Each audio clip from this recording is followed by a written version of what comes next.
கொட்டும் மழையிலும் தீபாவளி கொண்டாட்டம். 225 டன் பட்டாசு கழிவுகள் அகற்றியுள்ள சென்னை மாநகராட்சி.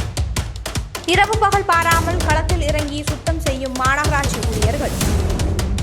இது குறித்த முழு விவரங்களை தெரிந்து கொள்ள உங்கள் வீத்தமிழ் சேனலை பாருங்கள். இது தமிழர்களின் குரல். உண்மை, சமத்துவம், சமூக பொறுப்பு கொண்ட செய்திகளுக்கு உடனே சப்ஸ்கிரைப் செய்யுங்கள்.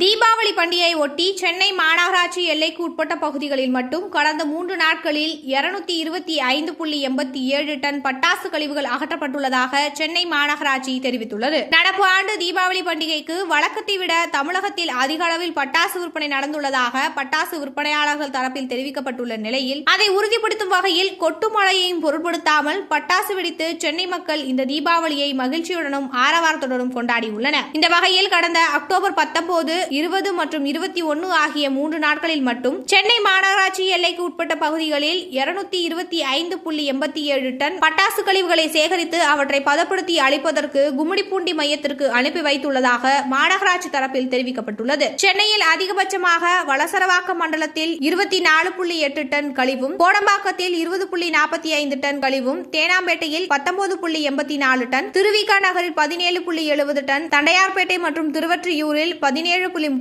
டன், ஆலந்தூர் மண்டலத்தில் 13.9 டன், பெருங்குடி மண்டலத்தில் 12.33 டன், ராயபுரம் மண்டலத்தில் 11.95 டன் கழிவுகளும் மாநகராட்சி பணியாளர்களால் இரவு பகல் பாராமல் அகற்றப்பட்டுள்ளன. சென்னையில் மிக குறைந்தபட்சமாக அண்ணா நகரில் 7.18 டன் பட்டாசு கழிவுகள் சேகரிக்கப்பட்டு அகற்றப்பட்டுள்ளதாக மாநகராட்சி நிர்வாகம் தெரிவித்துள்ளது.